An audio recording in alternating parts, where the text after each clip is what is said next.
Hello Gita ഗോവിന്ദൻ്റെ പുതിയ എപ്പിസോഡിലേക്ക് എല്ലാവർക്കും സ്വാഗതം. അപ്പോൾ ടി വിയിൽ വരുന്നതിന് മുന്നേ കഥ ചുരുക്കത്തിൽ അറിയാൻ ഈ ചാനൽ സബ്സ്ക്രൈബ് ചെയ്യുക, സപ്പോർട്ട് ചെയ്യുക. അപ്പം നമുക്ക് ഇന്നത്തെ കഥ വളരെ ചുരുക്കത്തിൽ കേൾക്കാം. അപ്പോൾ ഇന്നലെ നമ്മുടെ വിജയലക്ഷ്മി മാമും ഗീതും കൂടെ സംസാരിക്കുന്നിടത്താണ് നിന്നത്. ഇന്നും അങ്ങനെ തന്നെ പഴയ അമ്മയെ മിസ് ചെയ്യുന്നു എന്നൊക്കെ പറഞ്ഞു. എന്നിട്ട് വിജയലക്ഷ്മിയും പറഞ്ഞു, ഒരു തരിശു ഭൂമിയായിരുന്നു, ഞാനൊരു വരണ്ട ഭൂമിയായിരുന്നു, അതിൽ കുളിർമഴ പെയ്യിച്ച് എന്നെ ഈ ഒരു പഴയൊരു ഇതിലേക്ക് എത്തിച്ചത് നീ ഒരാളാണ്. ഇപ്പം എൻ്റെ മനസ്സിൽ ചെറിയൊരു ബ്ലോക്ക് ഉണ്ട്, അത് പക്ഷേങ്കിൽ അതെന്താണെന്ന് എന്നോട് ചോദിക്കാൻ പാടില്ല എന്നൊക്കെ ഇങ്ങനെ ഗീതയോട് പറയും. നീ തന്നെ കണ്ടുപിടിച്ചോളൂ എന്നും പറയാം. അപ്പോൾ ഗീത പറയും, ഇത് രഹസ്യങ്ങളുടെ രാജകുമാരിയല്ല, മഹാറാണിയാണെന്ന് പറയും.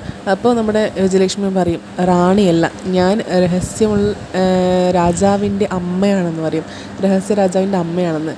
എന്നിട്ടിങ്ങനെ മനസ്സിലിങ്ങനെ വിചാരിക്കും, സത്യം തന്നെയാണ് പറഞ്ഞത്, തമാശയല്ല, രഹസ്യ രാജാവിൻ്റെ അമ്മ തന്നെയാണ് എന്ന് പറയും. എന്നിട്ട് ഗീത ഇങ്ങനെ പറയും, ഞാൻ ആ രഹസ്യം അറിഞ്ഞു കഴിഞ്ഞാൽ എന്താണെന്ന് അറിഞ്ഞു കഴിഞ്ഞാൽ ഞാൻ വെറുത്ത് പോകുന്നു അറിയുന്നതുകൊണ്ടല്ലേ, അങ്ങനെ വിചാരിക്കുന്നതുകൊണ്ടല്ലേ ഒന്നും പറയാത്തതെന്ന് പറയും. അപ്പോൾ വിജയലക്ഷ്മി പറയും, ഇല്ല ഒരിക്കലും അല്ല, നീ എന്നെ വെറുത്ത് പോവില്ല, നീ എന്നെ കൂടുതൽ സ്നേഹിക്കുക ചെയ്യുള്ളൂ, അതെനിക്കറിയാം എന്ന് പറയും. പക്ഷെ അത് വേണ്ടെന്നൊക്കെ പറയും. എന്നിട്ട് ഗീത പറയും, ഈ രഞ്ജുവായിട്ടുള്ള പിണക്കം തീർത്ത് കഴിഞ്ഞാൽ എല്ലാ രഹസ്യം എന്നോട് തുറന്നു പറയാൻ നമ്മ പറഞ്ഞിട്ടുണ്ട്, ഓർമ്മയുണ്ടെന്നൊക്കെ പറയും. എന്നിട്ട് ഞാനൊരു കഴിവ് കെട്ടവളാണെന്ന് വിചാരിക്കേണ്ട, നിങ്ങളെ രഹസ്യം കണ്ടുപിടിക്കാൻ പറ്റാത്തത് ഞാൻ ഈ കാര്യം എന്തായാലും ചെയ്തിരിക്കും, രഞ്ജു പിണക്കം മാറ്റും, അന്ന് എന്നോട് എല്ലാ സത്യങ്ങളും പറയണമെന്ന് പറയും. അപ്പോൾ എന്നിട്ട് മറന്നിട്ടില്ലെന്ന് വിജയലക്ഷ്മി മെമ്പർ. അങ്ങനെ നാളെ കാണാമെന്ന് പറഞ്ഞിട്ട് അവൾ അറക്കിലേക്ക് പോവും. അങ്ങനെ വീട്ടിലെത്തിയ ഗീത കാണുന്നത് രേഖയും കാഞ്ചനയും കൂടെ മേലെന്ന് ഇങ്ങനെ ഇറങ്ങി വരുന്നു, ഒരു വെപ്രാളം പിടിച്ച പോലെ. അപ്പോൾ എന്നിട്ട് രേഖ ഓടി വന്നിട്ട് ഗീതയോട് ചോദിക്കും, എന്താ പ്രശ്നം ഉണ്ടായത്, ഗസ്റ്റ് ഹൗസിൽ എന്താ നടന്നത്, വരുണേട്ടൻ്റെ സാധനങ്ങളും എൻ്റെ സാധനങ്ങളൊക്കെ എടുത്തിട്ട് ഗസ്റ്റ് ഹൗസിലേക്ക് പോകാൻ പറഞ്ഞു, എന്താ ഇങ്ങോട്ടേക്ക് വരാത്തതെന്നൊക്കെ ചോദിക്കും. അപ്പോൾ അത് അവിടെ കഴിഞ്ഞതാണല്ലോ, എല്ലാ പ്രശ്നങ്ങളും സോൾവ് ആയതാണല്ലോ, പിന്നെന്താണെന്നിങ്ങനെ ഗീതവും പറയും. അത് ചെറിയൊരു വരുണേട്ടൻ്റെ എന്താ പറയുക, കള്ളത്തരം ഒന്ന് പിടിച്ചു, അത്രയേ ഉള്ളൂ, അതിൻ്റെ പ്രശ്നങ്ങളാണ് എന്നൊക്കെ പറഞ്ഞിട്ട് ഗീതു ഫുള്ളായിട്ടൊന്നും പറയില്ല. അപ്പോൾ കാഞ്ചന പറയും, എനിക്ക് അപ്പോഴേ അറിയുന്നു നിങ്ങൾ ക്ലീൻ ചെയ്യാൻ പോയപ്പോൾ ഇത് ഒന്നും നടക്കില്ല എന്ന്. പിന്നെ ഗീതുപ്പാപ്പയും ഗോവിന്ദൻ മാമനും പോയതന്നെ, ഒരുമിച്ച് പോയതന്നെ രാധികമ്മക്ക് ഇഷ്ടമായില്ല എന്ന് പറയും. അപ്പോൾ ഗീതു ഇങ്ങനെ, എന്താ കാഞ്ചനയ്ക്ക് എന്താ പറഞ്ഞത്, നമ്മൾ രണ്ടാളും ഒരുമിച്ച് പോയത് ഇഷ്ടമായില്ല എന്നോ, അതെങ്ങനെയാണ് കണ്ണേട്ടൻ ഗസ്റ്റ് ഹൗസിൽ വരുന്ന വിവരം രാധികാമ്മ അറിഞ്ഞിരിക്കും. അപ്പോൾ കാഞ്ചന ഇങ്ങനെ പ്രൊമോയിൽ കാണുന്ന പോലെ പറയും, ഞാനാ പറഞ്ഞത്, ഗീതു പാപ്പ ഫോണിൽ വിളിക്കുന്നത് കേട്ടായിരുന്നു, അങ്ങനെ പറഞ്ഞതെന്ന് പറയും.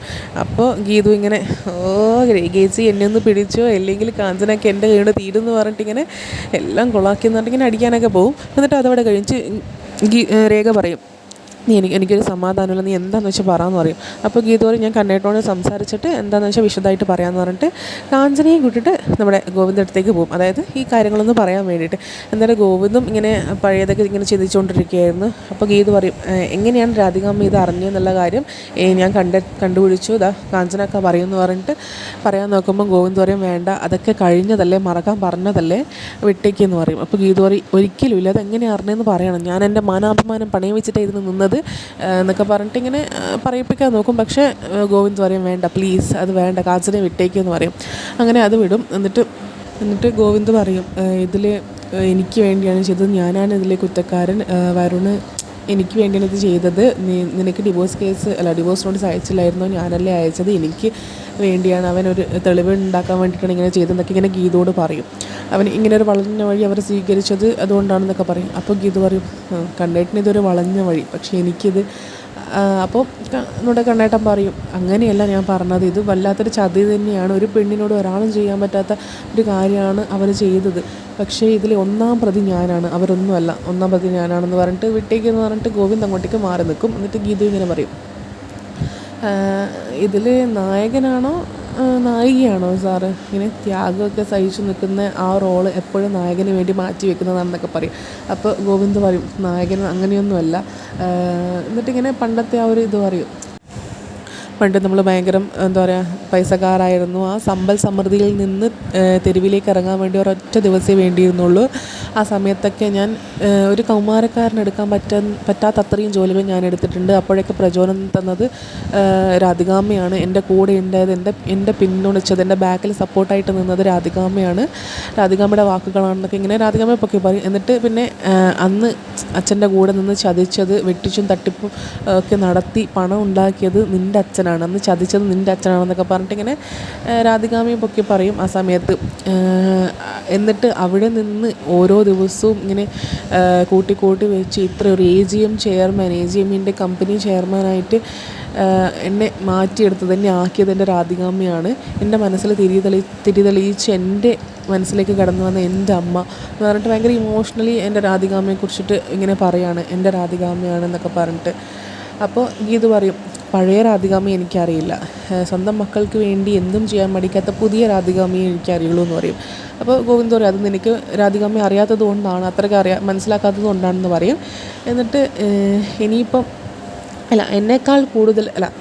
സ്വന്തം മക്കളേക്കാൾ കൂടുതൽ രാധികാമ്മ എന്നെയാണ് സ്നേഹിക്കുന്നത്. നമ്മൾ തമ്മിൽ ഒരു രക്തബന്ധങ്ങളൊന്നും ഇല്ല, പക്ഷെ എന്നാലും അവരുടെ മക്കളേക്കാൾ എന്നെയാണ് സ്നേഹിക്കുന്നത് കൂടുതൽ, അതെനിക്കറിയാം.